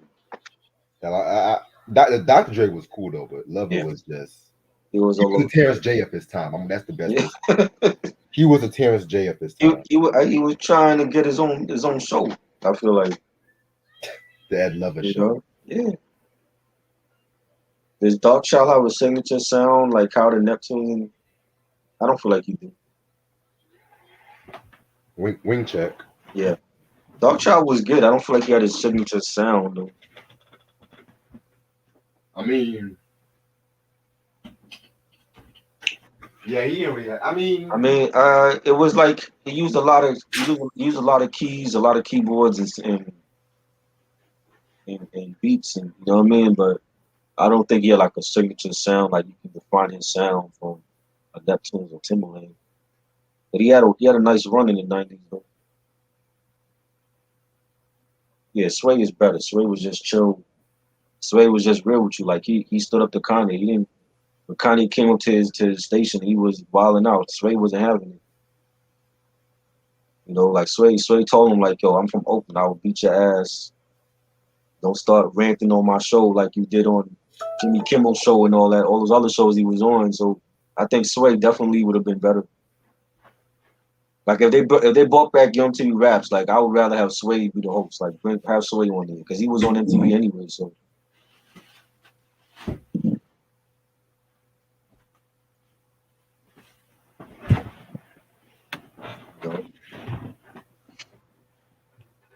Better lyricist, G-Rap or DMX? G-Rap. G-Rap. Definitely. Mafioso rap? How does one producer find their own sound? Is this something that, you know, they grow into as an artist and working with different artists and they just get better at their craft? You know what I'm saying? Like, Neptunes didn't always have that spacey sound when they first came out, but they just evolved their sound and you know, they just took it to like a different plateau where nobody else was going with it. You know, same with Timberland and you know, and a lot of other producers. Man.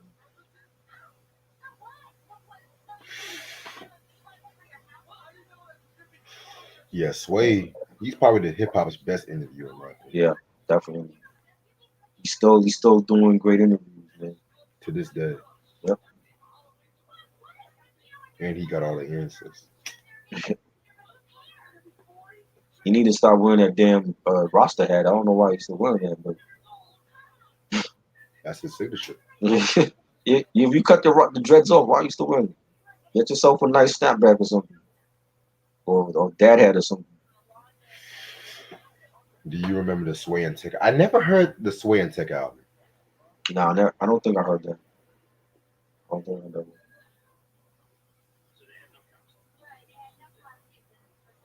Mm. Yeah, I might stay on for like 10 more minutes because I'm getting hungry. You might as well bring a plate of food on, yo. Cause I don't like eating when I'm on You camera. don't like getting on your camera? Yeah, You've done it before. You've done that before. yeah, that's why I don't. I rarely do. I only do it if I'm like really hungry. If I'm hungry, I just might do it. I do not care. Mhm. You know what I'm saying? So, you know, Sway ballhead. He ballhead and he wearing a roster hat.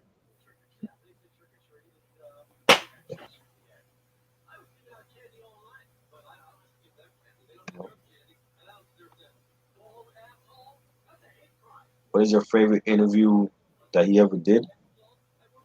Ooh, Um, so many, man. So many people that came to his show that he was great. You know what I'm saying? Like there's still so many that I haven't seen. You know what I mean? But um, Derek Sherman, Raphael Sadiq, Zelda. There's so many that he's done, like new and old school. You know what I mean? yeah.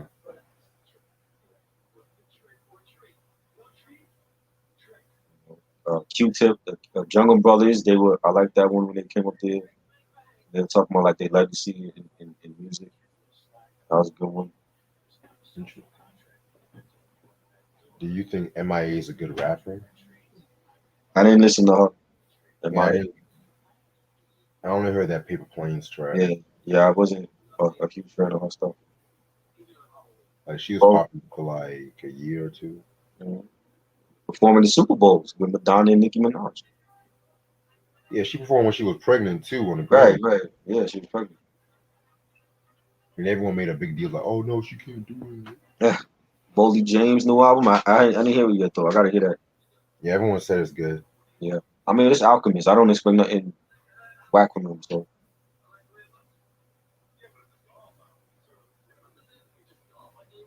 yeah, straight from Oakland. You know what I mean?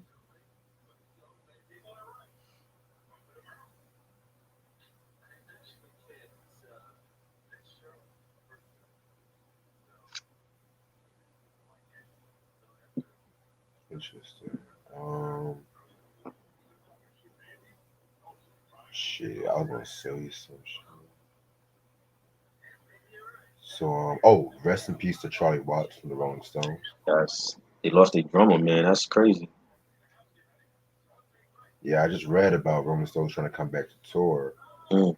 but then they Got said Charlie delayed. was going. You said what? They have to delay it now. Right. To me, some of them earlier Rolling Stones records, his drumming was like some of my favorite part. Right. He's the first death from the group, right? Actually, the first death was Brian Jones back in 1969, Oh wow. but he was the next death in the original lineup. Right. It's crazy. Have you heard the rap? Yeah, Lords of Brooklyn actually follow me. They follow me on Instagram. Very underground group. I remember like one or two of their songs from the '90s. Smooth the Hustler, yeah, Legend. classic album. I think did we discuss that one? His first album? Not yet. Not yet. Nah. Eazy-E, Real Motherfucking G's or Dre Day. I love Dre Day. I'm gonna go with real motherfucking G's. But I love Dre Day though. Yeah.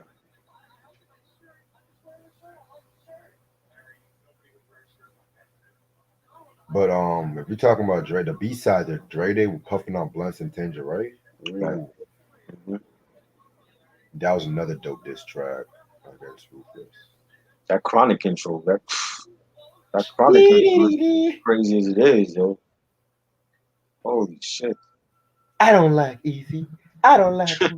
Snoop, Snoop went all out to make sure he was like, fuck Easy, fuck Uncle Luke. That's one of the best album intros ever. I agree. to start off an album where they just dissing the shit out of niggas, like that was crazy. Best usage of the Funky Worm sample too. Right. I No. love that beat. Yeah, that was Funky Worm. Yeah. Yeah.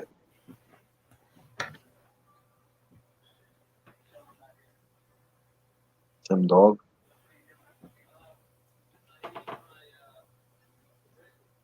I only heard Pen and Some. I haven't heard any other album. Tim.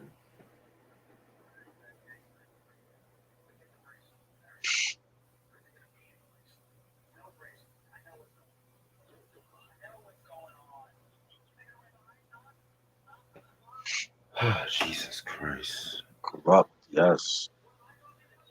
Yeah, Corrupt did kill it on that track. Mm-hmm. He threw shots at Ice Cube too on that track. Did he? Corrupt. He said something about street knowledge and shit. You know, street knowledge was the original name for Lynch Mob. Right.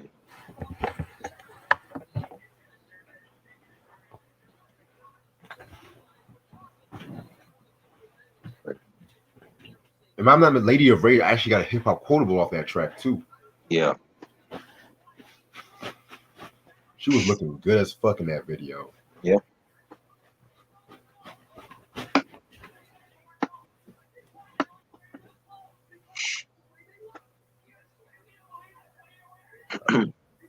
Shit, Thursday's Blood in My Eye. Yes. 2003. 03, I not think 03 was a crazy year in hip hop, man. Well, I mean, we still got a couple months left. Let's see what comes out. What are you talking about? The albums. You talking about the albums for this year, or what are you talking about? No, I said 03 was a crazy. Oh, 2003. Mm-hmm. In hip hop. What came out in 2003? I always forget. The 2000s was like a blur to me. Some of the years. The Listening, Black Album. Black Album was great. Black Album, Get Rich or Die Trying. Classics. College Dropout. That was 04. 04.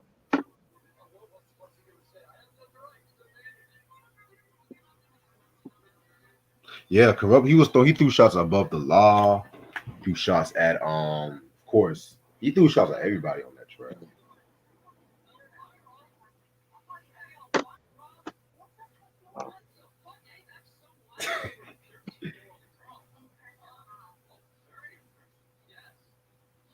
Karis wanted to destroy Ice Cube. Oh yeah, he did. He destroyed Cube on that track. What about that versus Karis won against Ice Cube? Did that work? Dope. That would have been dope as fuck.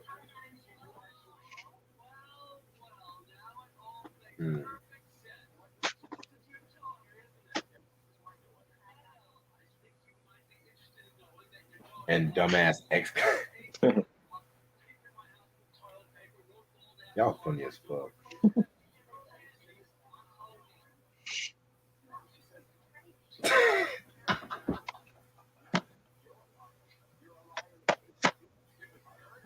Boy, curb your enthusiasm, I swear. Anyway, rock band. You said what? That a rock band, the Doors of the Rolling Stones. Doors.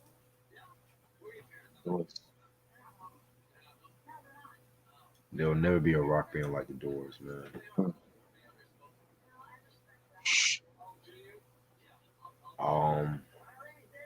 Better rock band for you, try Nirvana or Red Hot Chili Peppers. Man. Of course, you have to pick two that I like.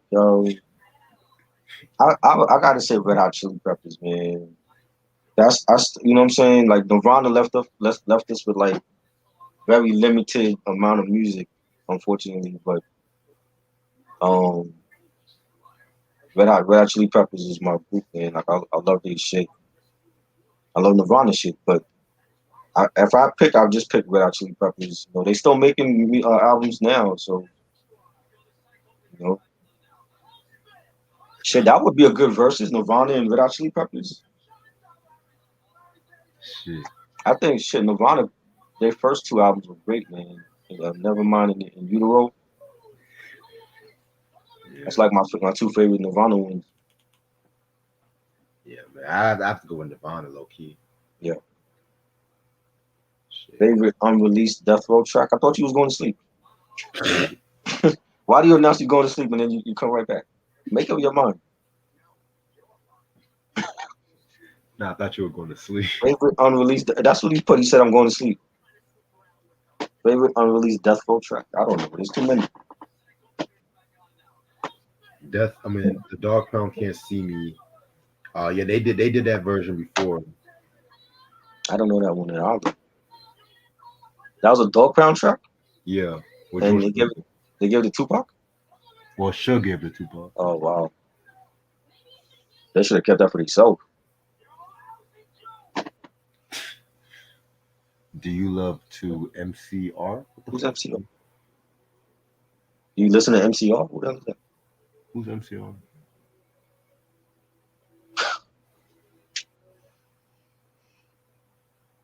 I feel like I should know who that is. My Chemical Romance? Nah, I don't listen to them. I wasn't a fan of their music. Yeah. I might check them out though. I'll check them out. Wasn't that the group that came out with that album with Jimmy Jam and Terry Lewis? There's a I'll be the they had that song, like it sounded like I'll be your son. Like that song. I don't know that one. Jimmy Jam and Terry Lewis produced the album for them? If I'm thinking about the right group, hold on. Let me go to my YouTube history right quick. Give me 1 second. Move Steve Wilkos. You just gonna ask us about Pac? Just get it out now. I already know it's gonna be a Pac related question. I'll be your I never listened to my that was a Human League. My fault. Okay. the Human League. Yeah. They were like a synth pop group back in the 80s. And their album was done by Jimmy Jam and Terry Lewis? Yeah, they had an album they did with Jimmy Jam and Terry Lewis where like hold on. I asked the Crash album. I asked you if you knew about this group and shit like that, like a while back ago. The Crash? I don't know. I never heard of it. Oh wow, because they said Jimmy Jam and Terry Lewis, they did a whole album and shit. I was like, What was the hit single though? Let me look it up. Hold on. Oh, now you're going to bed? Sam was funny. They had a single called Human. Oh yes, I know this song. That was sampled by fuck. Who sampled it? That was a big 80s hit. I didn't know Jimmy Jam and Terry Lewis did that song for them. I didn't know either till I watched this YouTube video. I was like, only human. Yes, that was a big 80s hit. I was like, Jimmy Jam and Terry Lewis doing synth pop and shit like that. Wow, they produced that whole. I gotta hear that album. Yeah, I didn't know that. They never talk about that though. They always talk about the Janet shit. We don't know about anything else. It's a story with that. Oh. So the Human League, they were beefing around that time, and Jimmy Jam and Terry Lewis, they were working on the Control album. So this was really, mind you, this album came out in '86. This was like really the beginning of their like creative process after they got fired by Prince and shit like that. You know what I'm saying? So that's why it didn't really get and it didn't really do too well because I think right after this album they broke up. So, but everyone knows that song "Human." Yes, that was a hit. I was 8 years old when that shit came out. That's how long ago it's been. But I remember the song, but I never heard that album. Yeah, I might actually just listen to the album now because I'm intrigued. Yeah, I didn't know they did that. Wow. Yeah. But yeah, I'm gonna call it a night, y'all, because I'm getting hungry and hungry. Yeah, I'm going to hear that. Thanks for sending me the Dog Pound track. I gotta hear that. Yeah, man. Yeah, man. Appreciate it, Ronnie. So and other than that, thank y'all so much for watching this episode of this legendary album. Yes. The album is still in print. You know, they had a 2000 reissue. They did the 20th anniversary where they had like remixes and shit too. Right. Of course, the Respect the Classics edition. Yeah, man. Definitely a very dope album. Thursday. Huh. We're gonna talk about this one right here. Yes. Blood in My Eye. I have not heard that in forever. For real. I that was gonna be a part of my classic, like the Last Temptation was. So I don't know about all that though. I mean, I can already tell you from hindsight, it's better than the Last Temptation. you think so? Oh wow. For We'll me, but I have to re-listen to it because it's been years since I heard Right. Clap Back. Clap Back. That's all they were playing from that one. that was all they needed and shit. Right. Because 50 had everything. Yep. It's like now this nigga wants to go hardcore now. It's like I smell pussy. Is that you, Irv? Yeah, I smell pussy. Is that you, John? is that you, John? Yep. But yeah, man, we're gonna talk about this album Thursday at 11. If I do it early, I'll let you know by tomorrow. Right. Okay. West Money Side. Love is next week. You said what? Money Love is next week. The double review. Yeah, Money Love is next week. Okay. The RULE album is next week, of course, too. I might just go on my break after the N.W.A album to give it. Right. And the Quincy I can't talk. Quincy Jones beat battle. That's going to be Sunday. Okay. Maybe at 9:00. So special time. Yeah, I'm just gonna tell y'all right now. Try got all the pop shit. You got all the Michael shit. I'm gonna let y'all know. I got like the jazzier Quincy Jones. They're gonna ban us for playing Michael shit. You already know. They're gonna ban us. Like right after we get off the air, they're gonna ban. They might ban us midway. Shit, man. The Michael police will be out there. They're like, nope, you can't play that. Nope, we're not allowing Thriller on here. Shit, unless you want to play like a live version or some shit. I don't care. A live version of Thriller? Hell, look in the Victory Tour and shit. Oh yeah, that's true. That's true. If you want to go, they can still take that down though, right? Because it's Jackson 5. Well, just play like 30 seconds of Eminem. We'll see how it goes and shit. Y'all should already know the song. When beat it start, you should know the guitar riff. You already know. I ain't gotta play the whole thing. Right, like y'all know these songs. Yeah. When that Billie Jean beat drop, you should already know what it is. It's been sampled. Mm-hmm. Shit, when y'all hear, do you love what you feel?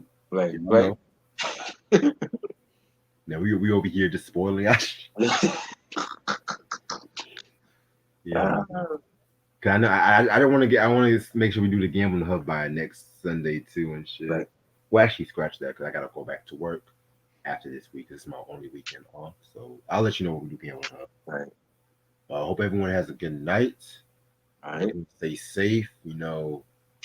Have your mask, I guess. Yep. Peace. Peace.